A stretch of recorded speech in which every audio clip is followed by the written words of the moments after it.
الرجیم بسم اللہ الرحمن الرحیم۔ خلاصہ تراویح میں 21ویں تراویح کا خلاصہ، اور قرآن مجید کے 25ویں سپارے میں ہم پہنچے ہیں۔ آج رات کو نماز تراویح میں 25واں سپارہ مکمل تلاوت کیا گیا۔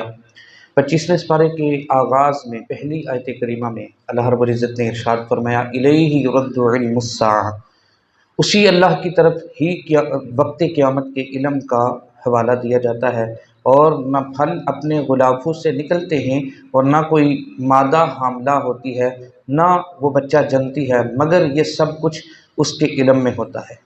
اللہ تعالیٰ فرماتا ہے ہر چیز کا علم اللہ تبارک و تعالیٰ کے پاس ہے۔ وہی جانتا ہے کہ قیامت کب قائم ہوگی، وہی جانتا ہے کہ دوبارہ زندہ کب کیا جائے گا۔ یہ ساری چیزیں اللہ تبارک و تعالیٰ نے اپنی طرف منسوب فرمائی ہیں، اور فرمایا نہ کوئی مادہ حاملہ ہوتی ہے اور نہ بچہ جنتی ہے، مگر اس کے علم میں ہوتا ہے، اللہ تبارک و تعالیٰ کے علم میں ہوتا ہے۔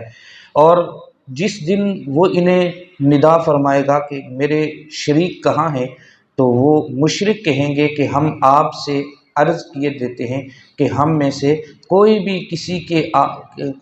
کسی کے آپ کے ساتھ شریک ہونے پر گواہ نہیں ہے۔ کل قیامت کے دن جو آج مشرکین ہیں، جو بتوں کی پوجا کرنے والے ہیں، جو اللہ کے ساتھ شریک ٹھہرانے والے ہیں، ان سے کل قیامت کے دن کہا جائے گا کہ کہاں ہیں تمہارے شریک کہ جن کو تم اللہ کے برابر سمجھتے تھے، پوجا کیا کرتے تھے، وہ کہاں ہیں تمہارے بت؟ بلاؤ، آج ان کو بلاؤ کہ وہ تمہاری مدد کو آئیں۔ تو کل جب وہ ان کی مدد کے لیے نہیں آئیں گے تو اس وقت ان کو حسرت ہوگی، کہیں گے کہ کاش ہم دنیا میں شرک نہ کرتے۔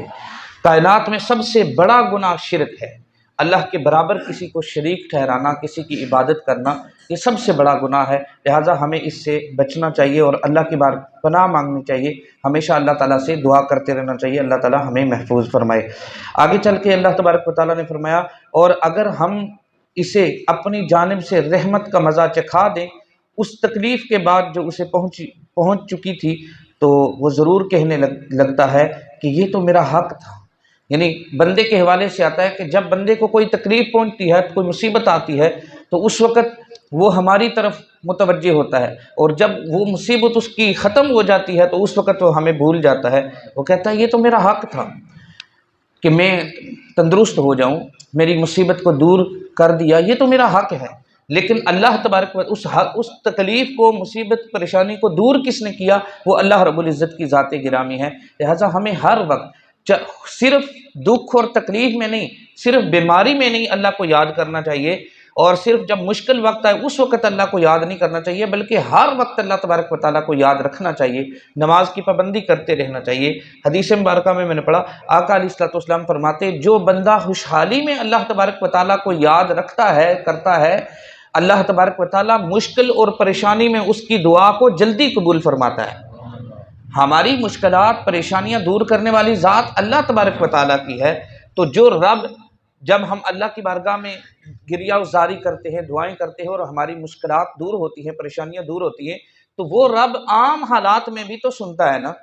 تو عام حالات میں ہماری توجہ کبھی اس طرف نہیں گئی کہ ہمیں اللہ تبارک و تعالیٰ کی طرف رجوع کرنا چاہیے، جو اس نے ہمارے اوپر فرائض اور واجبات لاگو کیے ہیں ہم اس کو ادا کرتے رہیں۔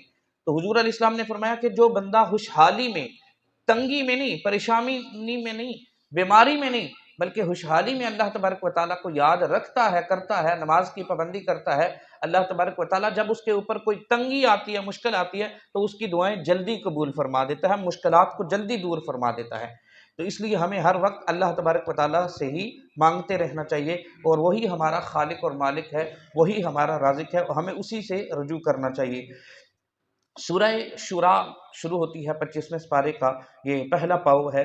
تو اس میں اللہ تبارک و تعالیٰ نے فرمایا کہ کائنات کی ساری کنجیاں، ساری چابیاں اللہ تبارک و تعالیٰ کے پاس ہی ہیں۔ فرمایا لہو مقالید السماوات والارض یبسط الرزق لمن یشاء ویقدر انہ بکل شیء علیم۔ وہی آسمانوں اور زمین کی کنجیوں کا مالک ہے، یعنی جس کے لیے وہ چاہے خزانے کھول دیتا ہے، اور جس کے لیے وہ چاہتا ہے رزق اور عطا جو ہے وہ کشادہ فرما دیتا ہے، اور جس کے لیے چاہتا ہے تنگ کر دیتا ہے۔ بے شک وہ ہر چیز کا خوب جاننے والا ہے۔ ہمیں رزق دینے والی ذات اللہ تبارک و تعالیٰ ہی ہے۔ وہ وَتُعِزُّ مَن تَشَاءُ وَتُذِلُّ مَن تَشَاءُ، جسے چاہتا ہے عزت عطا کر دیتا ہے، جسے چاہتا ہے عزت میں کمی کر دیتا ہے۔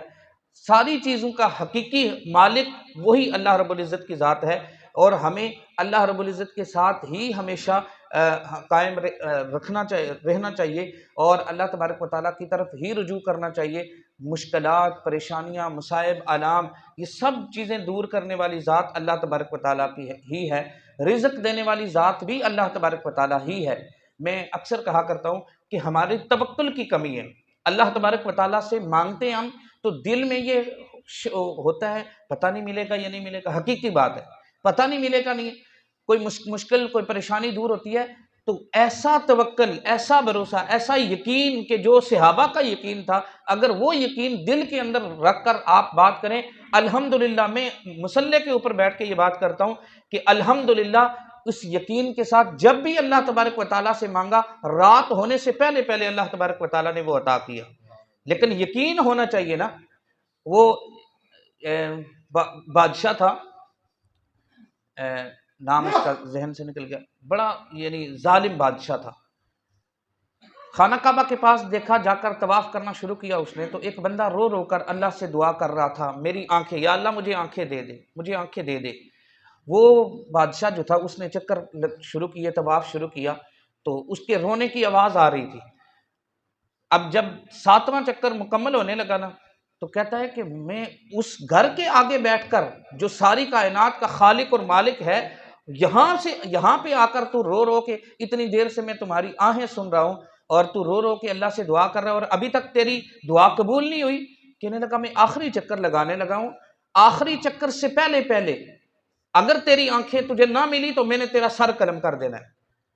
اب اس ڈر سے کہ اب تم، ظاہر ہے پتہ تھا کہ یہ ظالم بادشاہ یہ تو نہیں چھوڑے گا، تو لہٰذا اس ڈر سے اس نے اللہ تبارک و تعالیٰ سے مانگا، یقین کے ساتھ مانگا۔ پہلے یقین کامل نہیں تھا، اب یقین کے ساتھ مانگا، اور خوف اور ڈر کی وجہ سے کہ اگر مجھے آنکھیں نہ ملی تو یہ میرا سر قلم کر دے گا، تو اللہ تبارک و تعالیٰ نے اس کو آنکھیں دے دی۔ تو وجہ کیا ہے کہ ہمارا یقین نہیں ہوتا۔ ہمارا یقین کامل جب ہو جائے گا کہ ساری کائنات کا خالق اور مالک اللہ تبارک و تعالیٰ ہے، اور ہم نے اسی سے مانگنا ہے اور اسی نے ہمیں دینا ہے، جب ہمارا یقین کامل ہوگا تو پھر دیکھنا اللہ تبارک و تعالیٰ، قرآن میں اللہ رب العزت فرماتا نہیں ہے کہ جو رب پرندوں کو رزق دیتا ہے اور بغیر پیٹ بھرے وہ رات کو اپنے گھونسلے میں نہیں آتے، تو وہ رب ہمیں بھی رزق دے سکتا ہے، بس صرف یقین کی کمی ہوتی ہے اور ایمان کی کمی کی وجہ سے یہ چیزیں ہوتی ہیں۔ تو بہرحال انشاءاللہ جب ہم پورے یقین کے ساتھ اللہ تبارک و تعالیٰ سے مانگیں گے نا، تو اللہ تبارک و تعالیٰ ضرور، پہلے بھی وہی دیتا ہے، تو وہ اللہ تبارک و تعالیٰ ہمیں عطا کرے گا۔ آقا علیہ الصلوۃ والسلام، صحابہ کرام نے آپس میں مشورہ کیا اور کہا کہ آقا علیہ الصلوۃ والسلام صبح سے لے کر شام تک دین کے کاموں میں لگے رہتے ہیں، کبھی جنگ میں جا رہے ہیں، کبھی کہیں پہ جا رہے ہیں، کبھی کہیں پہ جا رہے ہیں۔ اب ظاہر ہے گھر کا نظام بھی تو چلنا ہے نا، گھر کا نظام کیسے چلتا ہوگا؟ صحابہ نے مشورہ کیا کہ ہم سارے مل کے تو کچھ جو ہے وہ پیسے جمع کرتے ہیں، کچھ دینار درہم جمع کرتے ہیں، اور حضرت عباس رضی اللہ تعالیٰ عنہ حضور کے چچا جو ہیں ان کے گزارش کی کہ ہم سب مل کے جو مال جمع کریں گے، تو ظاہر ہے ہماری اتنی ہمت نہیں کہ ہم حضور کی بارگاہ میں پیش کریں، آپ چونکہ آقا علیہ الصلوۃ والسلام کے چچا ہے، رشتہ ہے آپ کا، تو لہٰذا ہم آپ کو پیش کرتے اور آپ حضور کی بارگاہ میں پیش کریں۔ صحابہ اکرام نے ایسا ہی کیا، حضرت عباس رضی اللہ تعالیٰ عنہ لے کر حضور کی بارگاہ میں گئے، تو اللہ تبارک و تعالیٰ نے قرآن مجید کی آیت مبارکہ نازل فرمائی، فرمایا قُل لَا أَسْأَلُكُمْ عَلَيْهِ أَجْرًا إِلَّا الْمَوَدَّةَ فِي الْقُرْبَى، اے حبیب مکرم آپ فرما دیں مجھے کسی اجر کی ضرورت نہیں ہے، اللہ تبارک و تعالیٰ ہی خالق اور مالک ہے، بس تم صرف یہ کریں کہ میرے اہل بیت کے ساتھ پیار کرو، یہی تمہارا جو ہے وہ بہت ہے۔ تو کوئی ضروری نہیں ہے کہ تم مجھے درم اور دینار جمع کر کے دو، بس تم میری اہل بیت کے ساتھ محبت اور مودت رکھو، یہی بہت چیز ہے۔ اور اہل بیت سے مراد کیا ہے؟ بیت کہتے ہیں گھر والے کو۔ ہمارے ذہن میں یہ بات آتی ہے، آج 21 رمضان المبارک حضرت مولا کائنات کا دن بھی ہے، یوم شہادت بھی ہے، تو اتفاق سے وہی آیت مبارکہ آ گئی۔ تو بیت کہتے ہیں گھر کو، اہل کہتے ہیں والے، اہل بیت سے مراد ہے حضور کے گھر والے۔ اب گھر والوں میں ازواج بھی شامل ہیں، آپ کی اولاد بھی شامل ہے، سارے اس کے اندر شامل ہیں۔